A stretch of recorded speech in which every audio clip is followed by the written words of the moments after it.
On today's episode of Locked On Wild, how are we feeling about the top 10 Minnesota Wild prospects? Hey, this is Matt Boldy, and you're listening to Locked On Wild. You're Locked On Wild, your daily podcast on the Minnesota Wild. Part of the Locked On Podcast Network, your team every day.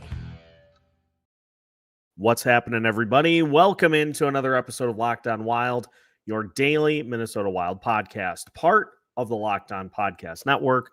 We are your team each and every day, and we thank you for making Locked On Wild your first listen each and every day as well. Make sure you subscribe on YouTube, your favorite audio podcast platforms as well, so you don't miss out on any new episodes throughout the week.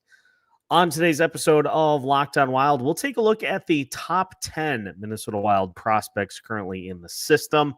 According to Scott Wheeler, we'll take a look at where those players will slot in when they make the NHL roster and which player ranked 11 through 15 stands to make the biggest jump this season.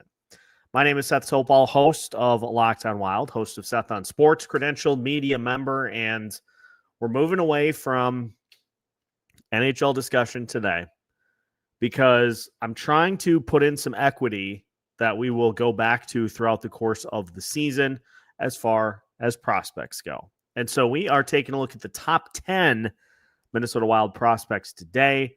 I'll give my thoughts as to where these players expect to slot into the lineup once they make the NHL and which ones I am the most bullish about, as well as we'll look at 11 through 15 and see which of those players could make the biggest jump this season. So, according to Scott Wheeler, when he did his prospect rankings before the season started, ranked the Minnesota Wild number 2 as far as NHL prospect pools go. So, obviously, some very, very high praise for the Minnesota Wild prospect system, which was ranked number 11 by Scott Wheeler in 2024. So, +9 as far as 2024 to 2025. I think Zeev Buium had a little something to do with that. And we also took a look at McKeen's hockey, just to give a little bit of a different perspective.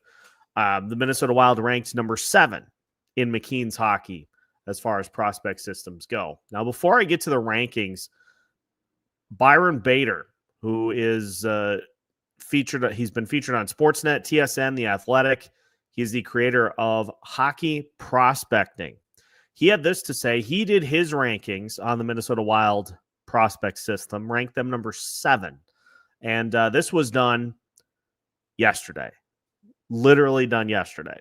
Number 7, Minnesota Wild. Bader's top 5 skater prospects include Zeev Buium, Danila Yurov, David Jiricek, Liam Ohgren, and Riley Haight. The Wild hold the 7th spot, largely on the strength of their top 5, notably Buium, Yurov, and Jiricek. But the system also has decent depth. The model does not see the Wild having added much notable at the 2025 NHL draft. We knew that. No first-round pick for the Minnesota Wild. They did what they could. They added some good levels of talent, but if you don't add a first-round pick, a lot of times it's not seen as notable adds to the prospect system. Bader says as players like Buium graduate and pending the Wild remaining competitive and in the playoff mix, he would expect the Wild's prospect pool ranking to start to finally fall off over the next few years. But they have been good at getting those diamonds later than they should be available in the last 5 or 6 years. So perhaps they can keep the train going. What he's saying here is that those top-end prospects will make their way to the NHL. So you take them out of the prospect system. And with the Minnesota Wild in a window of being competitive and hoping to be able to elevate that to a higher level of competition, there's possibility that they use some of those draft picks to further that as opposed to adding to their prospect system. So there's still plenty of good players in the farm system. Bader's just saying that, you know, as you use some of those draft picks maybe to pull in a player in a trade that obviously you're adding less talent to your prospect pool. So here is what McKeen's hockey had as far as their top 10 go. Number 1, actually, let's go with number 10. Let's leave a little suspense here. And I'm actually going to show this on screen for the YouTube audience. So what we're looking at here is number 10, defenseman Aaron Kiviharu. Number 9, center Charlie Stramel. Number 8, defenseman Carson Lambos. Number 7, center Hunter Haight. Number 6, forward Ryder Ritchie. Number 5, center Riley Haight. Number 4, goalie Jesper Wallstedt. Number 3, forward Liam Ohgren. Number 2, forward center Danila Yurov. And number 1, Zeev Buium. So that is your top 10 as far as McKeen's hockey goes. For Scott Wheeler, I won't show this one just because there's so much text for what Wheeler has as far as his rankings go. I'll start at number 10 as well. Number 10 for the Minnesota Wild, Aaron Kiviharu, defenseman, left-hand defenseman prospect at number 10. At number 9, forward Ryder Ritchie of Medicine Hat. At number 8, center Charlie Stramel of Michigan State. At number 7, center Riley Haight of the Prince George Cougars. At number 6, forward Liam Ohgren. At number 5, goalie Jesper Wallstedt. At number 3, defenseman David Jiricek. At number 2, Danila Yurov. And at number 1, Zeev Buium. The rankings here are a little messed up, as you can tell by my counting there, my egregious counting. This article has Marat Huznadinov still in the system. Well, obviously that did not play. So Stramel, number 7, Ritchie, number 8, Kiviharu, number 9, and David Spacek then would be number 10, according to Scott Wheeler. So a lot of type, and it'd be way easier if I had a printed out way to look at these. So Buium, Yurov, Jiricek, Wallstedt, Ohgren, Haight, Stramel, Ritchie, Kiviharu, Spacek is Scott Wheeler's rankings. Obviously, Zeev Buium at number 1 in both spots. And I think even above Danila Yurov, I think he represents the best chance to be a top of the lineup impact player, because his profile projects for him to be a number one defensive pairing player and your power play captain. That is where he projects the offense that he brings to the table, the skating that he brings to the table, the playmaking that he brings to the table are all high level. Also, don't overlook the compete. What he did at Denver, just the way that he played, he's an easy number 1. And I think he represents the best chance amongst Minnesota Wild prospects to crack the top of the lineup. Number 2 is Danila Yurov. Danila Yurov projects as his floor, I think, is top 6. His ceiling is top line. And if he sticks as a center, he represents the next most likely opportunity to crack the top of the lineup. Again, due to his playmaking, his scoring ability. He's not half bad at the faceoff circle as well. And that's why the Wild are going to be trying him at the center position. If he is able to stick in that spot, then he is number 2 on the list. And there's really no debate. Those are your top 2, easy, period, end of sentence. I'm going with Jesper Wallstedt as number 3. And I know Jesper had an off season with Iowa this past year. He battled some struggles. kind of got a little down on himself mentally as well. But again, if Jesper is able to get back to the level that he was previously at, he represents a starter to franchise goalie, is his projected top end.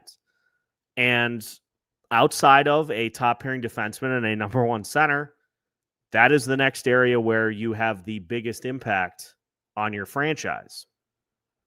So those three are, as far as like ranking prospects, those three are my number fives. Number 5 out of 5. These guys are going to absolutely rip the cover off the puck. These are your top end prospects. Now, when we come back, we're going to go down one ring, and it's not to say that these players won't have an impact on the roster, but they will have a slightly less impact on the roster. So we're going from tier 1 to tier 2 of the Minnesota Wild's top 10 prospects. We'll do that as we continue today's episode of Locked On Wild after this. Today's episode of Locked On Wild is brought to you by FanDuel. Summer sports are in full swing, and whether you are all about baseball under the lights, golf on the green, or high-stakes soccer action, FanDuel is the best way to make every game even more exciting.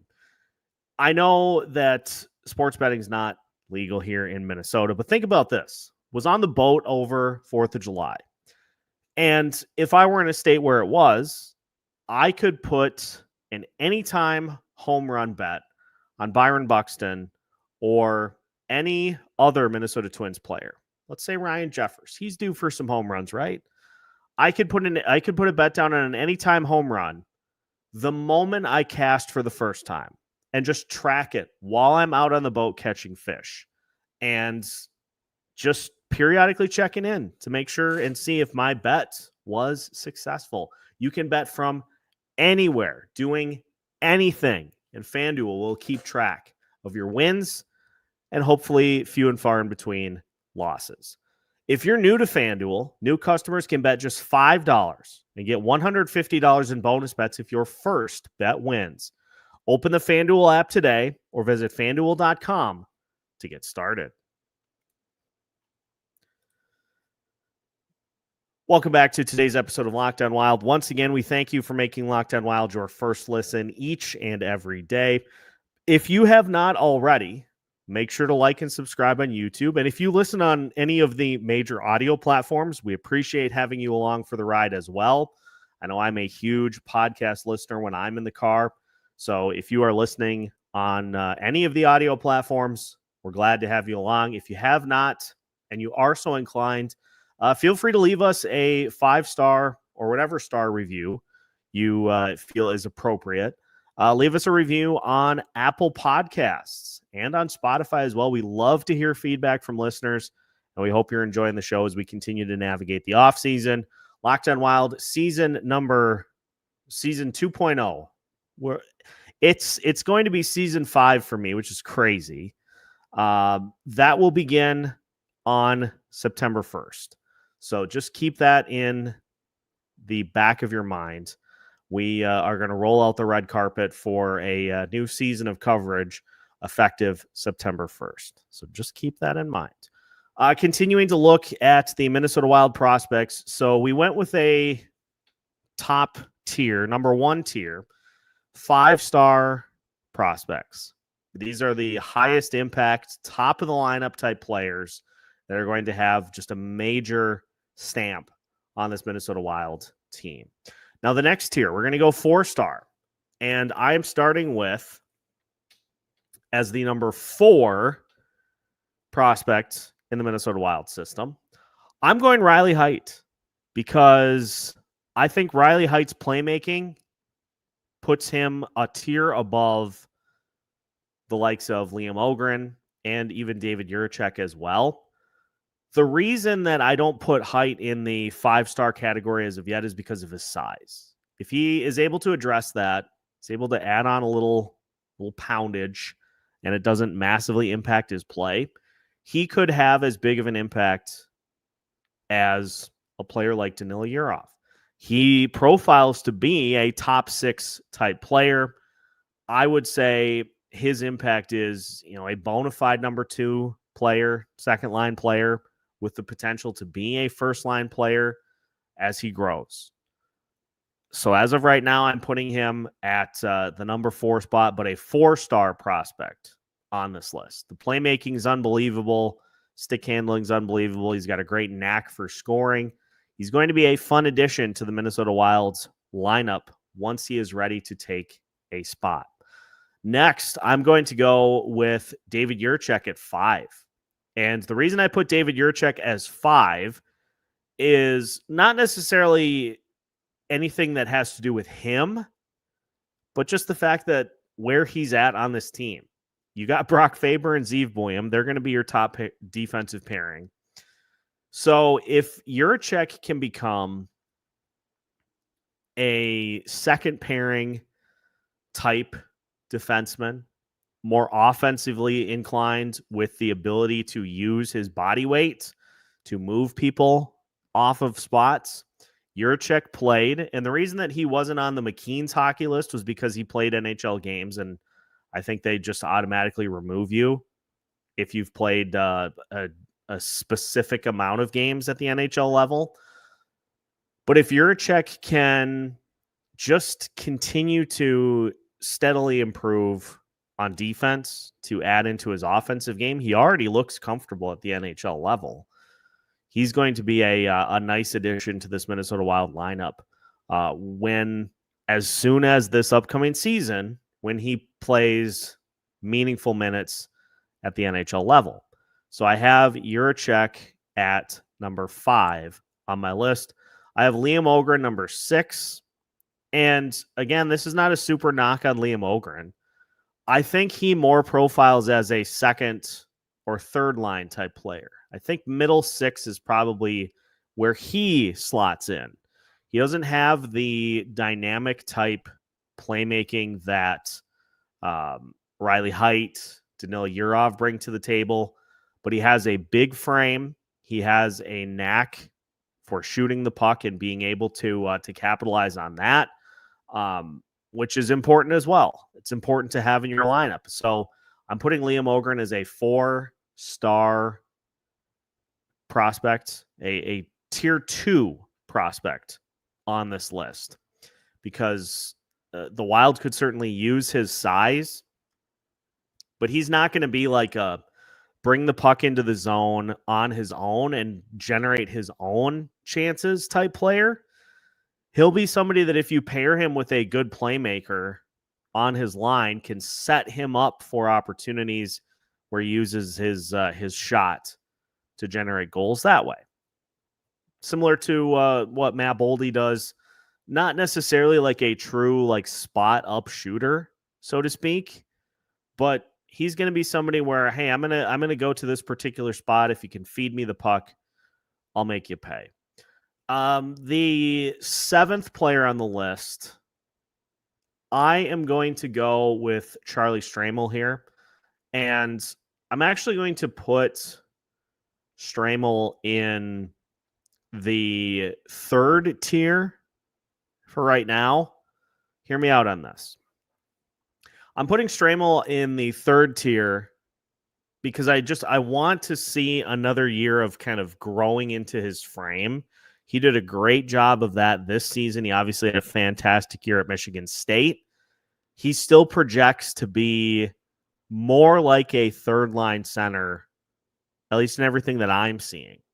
A bottom 6 with third-line upside type player. Maybe can give you a little bit of second line. But if he can stack another impressive season on what he did at Michigan State this past year, that may be an opportunity to kind of start changing the narrative, changing the perspective of him and what he brings to the table. I'm going to go with Ryder Ritchie at 8. Ryder Ritchie's going to be a fun player to watch because he has offensively just a laser shot, But the knock on him also is his size. If he adds to his frame, if he adds a little beef, little poundage, he could be somebody that has a massive impact on the roster and borderlines on like a second line type player. But he is, he's young too, so he has plenty of time to develop.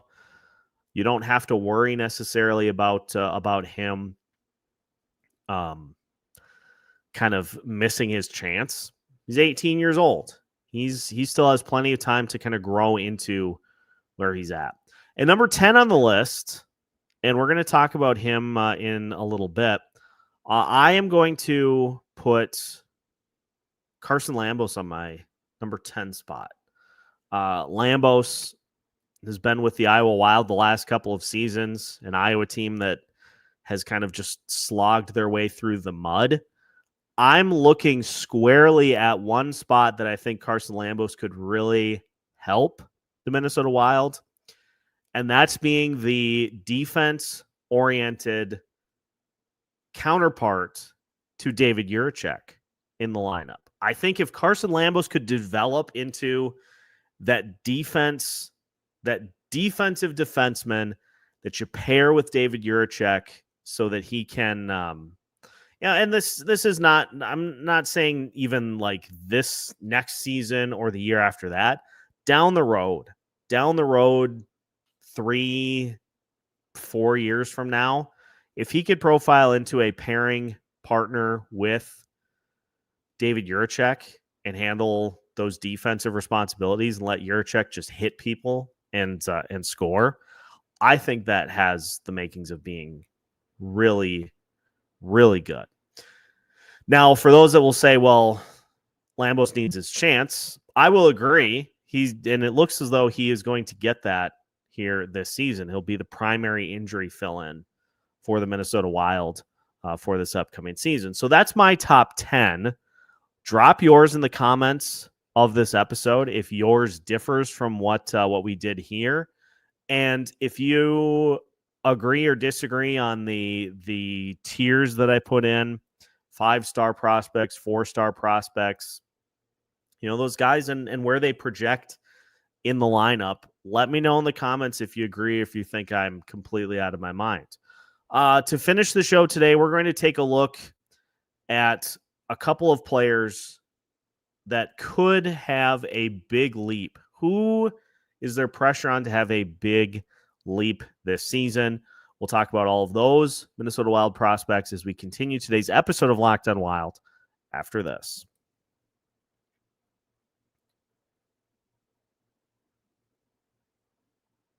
Final segment of today's episode of Locked on Wild. Once again, we thank you for making Locked on Wild your first listen each and every day.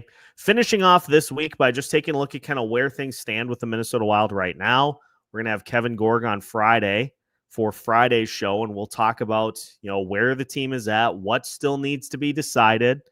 And for tomorrow's episode, we're going to dive in. I'm going to try to come up with an identity for the bottom six. I'm going to try to put a little something together that is workable, is passable, because then next week is when we start on player report cards for the rest of the month of July. We'll evaluate the 2024-2025 season for everybody on the roster. And I have a formula for that. I've got a structure in place that I think is going to be enjoyable. I think it's going to be fun. I think it's going to prevent these types of episodes from getting stale. So we're going to do that for the remainder of the month of July. In August, we're going on a road trip and talking to the other Locked On NHL hosts throughout the entire month, getting a sense of where their teams are at. We'll talk about all the Central Division teams, of course, Western Conference teams. We're going to hit every single one.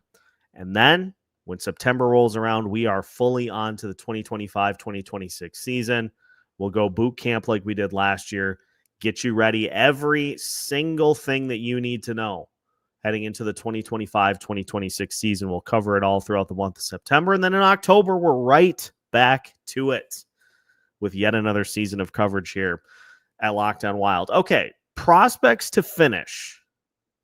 who stands to gain from having a big season this year. I talked about him a little bit, so I'll go right back to Carson Lambos. We've talked about the Minnesota Wild defensive prospects quite a bit, and the group in Iowa that just seems to have kind of listed through the last couple of seasons. And you've seen players like David Jiricek, like Zeev Buium come in and immediately vault ahead of those guys because they're just down in Iowa kind of doing their thing. You're not seeing market improvement from those types of players. And so these other guys have hopped in and have just immediately vaulted them as far as opportunities go and rankings in the prospect system go.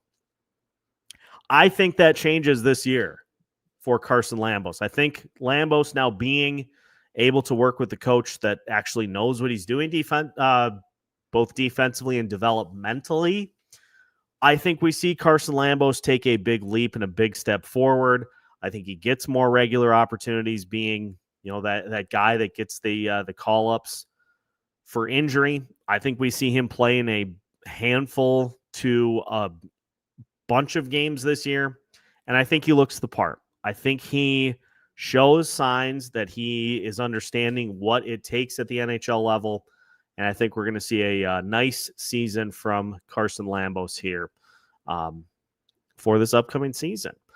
Another name on the defensive side, David Jiricek. Transitional year for Jiricek. He was traded to the Minnesota Wild. He came in, played a handful of NHL games. He looked good doing it. Then he went down to Iowa. He got hurt, and his season was ended. I think for Jiricek, he should get a very good amount of playing time this year with John Merrill, with Merrill moving on, with Zach Bogosian maybe taking more of a seventh defenseman role in this lineup because, as was pointed out, I was listening to one of the latest Worst Seats in the House podcasts on my way up to St. Cloud for 4th of July. Bogosian definitely got tired as season wore on. So relying on him in the manner in which the Wild did, probably not a good plan for 2025, 2026.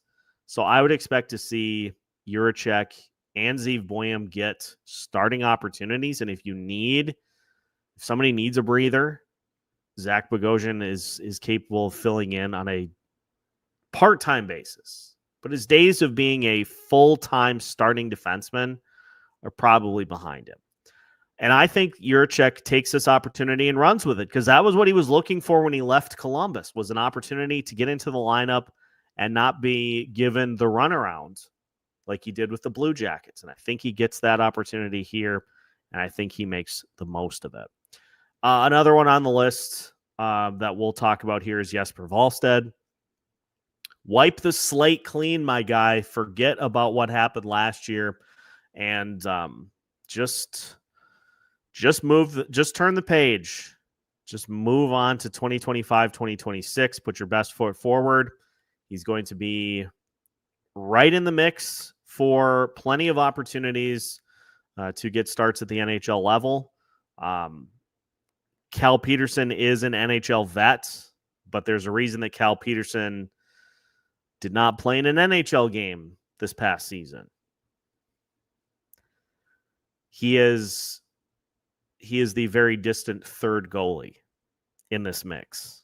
So Jesper's got the opportunities to back up Gus. They're right there. He's just got to reach up and grab them and take hold and not let go. And I think he does that this year. I'm looking forward to seeing what Jesper has in store for the 2023 season. And the final name that I want to talk about here is one that is drawing a lot of attention because he just continues to be kind of a quietly sneaking up the list. And I think if he has a monster year this year, I think he could really factor into where this team is going as far as depth goes. Hunter Haight, who is somebody that you don't hear a ton about, but he just continues to put his head down and do his thing. And for the Minnesota Wild and where their center depth currently sits, I'm telling you, somebody is going to sneak in and grab one of these opportunities that we are not talking about. And it could be Hunter Haight. He had 20 goals for the Iowa Wild this past season. Had a fantastic year. And if he continues to just make steady improvement, he had that type of a season without having a true development coach at the AHL level. Now you pair him with Greg Cronin. Hunter Haight could be a big wild card in the Minnesota Wild prospect pool that makes a big leap. And I just want to finish by talking about this notion as well. We have kind of been, I think, spoiled here in Minnesota that you have all these different players that are knocking on the door for opportunities to crack the NHL lineup. Now, most of them have not as of yet, but they still project to have those opportunities here between this year and next. The hit percentage on draft picks historically is pretty low, round by round. And the Minnesota Wild have had notable swings and misses in the first round in some pretty big spots. There have been far bigger swings and misses, even as far as the first overall pick. There have been swings and misses. It is all about if you think a prospect is going to fit in your system. It doesn't even a lot of times have to do with which players are the best. It's which player you think you can turn into the best player out of the group that is in the area you're selecting. And I think this is a credit to Judd Brackett's scouting department, the keen eye that he has for a particular type of player to bring into the system. But once you have the players in the system, it's all about the development staff being able to mold and shape them and get them up the ladder. In the last couple of years, it feels like there hasn't been anybody steering that ship. And I'm excited now that we have somebody who at minimum has a wealth of coaching experience and is going to know what it takes to get to the NHL level. Not what it feels like, which was, I think, the big pull for Brett McLean. He was a former player. He knew what it felt like to go from the AHL to the NHL. You've got a coach now that has 30 plus years of knowing what specifically it takes to get players from A to B.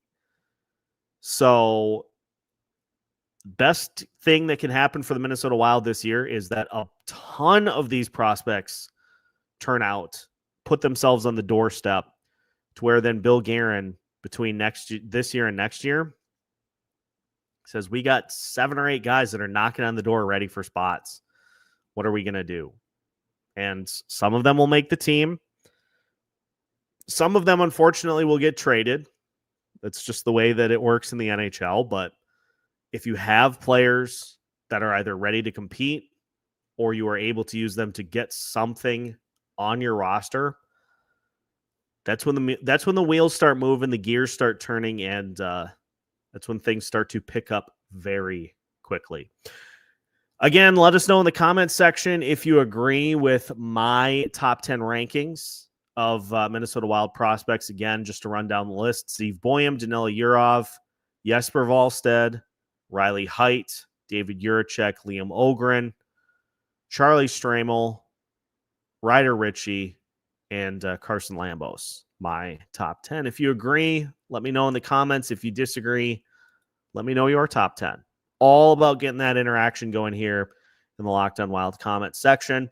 Make sure to subscribe if you have not already so you don't miss out on any new episodes throughout the week. Locked On Wild has you covered every single day of the week with new episodes right here in the Locked On Podcast Network. We are your team each and every day.